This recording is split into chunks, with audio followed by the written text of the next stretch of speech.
This is going to be part 2 of my Holy Spirit revelation, where he says that restoration is coming for your business, or you're going through a restoration period, and God is going to show you how and what to build in Q2.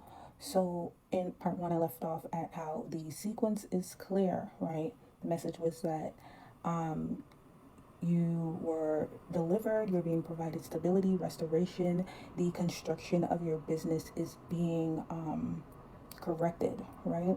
You survived the affliction of the wilderness period.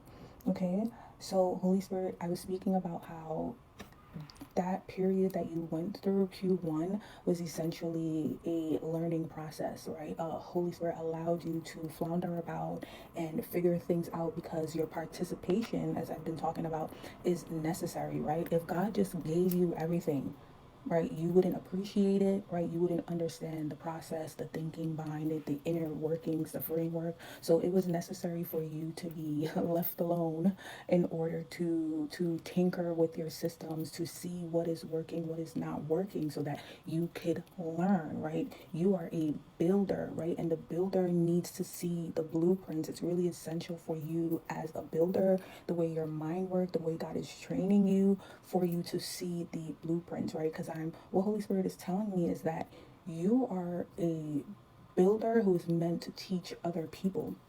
So it was necessary for you to flounder around, to fumble, to see the inner workings, to see the systems, to have things not work, right? So that you are able to learn the process, so that you would learn, right? So that you would be humbled, and so that you understand the inner workings, the process, the systems, to teach it to other people.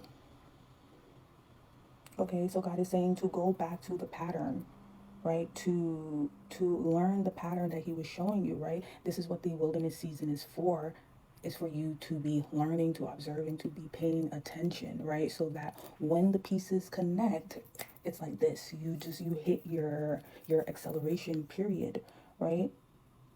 So that's what is supposed to happen. But a lot of the times people tend to not pay attention to see what God is doing during their wilderness season, right? They're not learning. They're not seeing the quiet stirrings, the quiet patterns that are unfolding, so that when things start going fast, they know how to work the machine, right? And they're not fumbling under the weight of the blessings, right? Because we know that you'll go through an extended wilderness period, right? And then everything just starts happening all at once. So your wilderness season is your preparation for your winning season, right? And like I said, that is the time that you're supposed to be learning, you're supposed to be paying attention, right?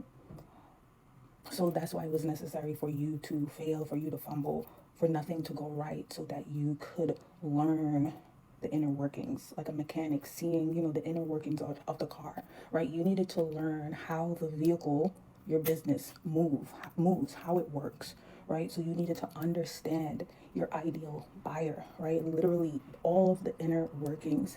How does your buyer think? What makes her think this way? What is her psychology, right? Learning that there's a difference between your ideal client and then the person who's actually going to pay, right? Right? Systems.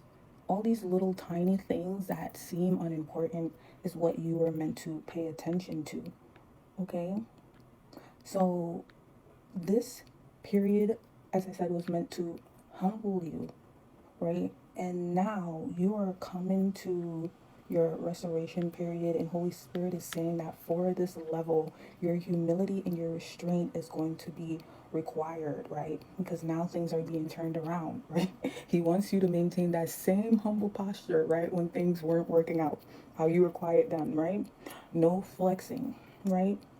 And at least no showing your outcomes, your process, your results, unless it's for a strategic reason, right? You are showcasing it because you need to understand. For instance, you need to understand, you let people know, like, what you know what you're doing. It's not, you're not showing your results in a way to boost your ego, or for you to make other people, feel some type of way.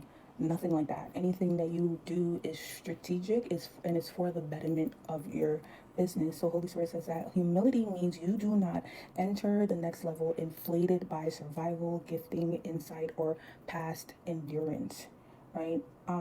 Humility means you accept God's pattern over your present preference. So you should have come to the point now where you have completely surrendered during this process, right? Especially if your business is also your divine assignment, that you surrendered and you are now letting God have control, and you are now understanding that, his way is going to be slower than yours, right? And again, during this time period, you're supposed to be learning, right? And you need to be humble to know that his way might be slower, but it's more sure, right? You may go at a fast pace, but you're going fast into self destruction or destruction, right? So his pace is for your mercy.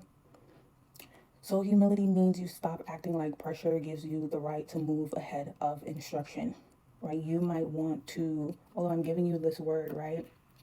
This word is coming through because it is already done in heaven and our earth needs to catch up. So, although you're getting this word, I still want you to give this time to manifest in the earthly realm, right?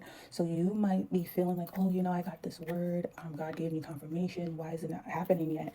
You want to still give this time to manifest here on earth. And Holy Spirit is saying, like, don't let the confirmation of this word push you to make this manifest sooner than it's supposed to. Everything is happening right on time, right?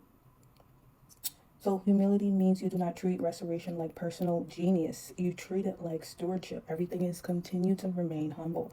Restraint means don't force the timing, as I said. Restraint means not announcing, launching, building, posting, selling, or expanding out of inner urgency alone. Restraint means holding power under government. Restraint means refusing to over explain, overbuild, overproduce, or overreach.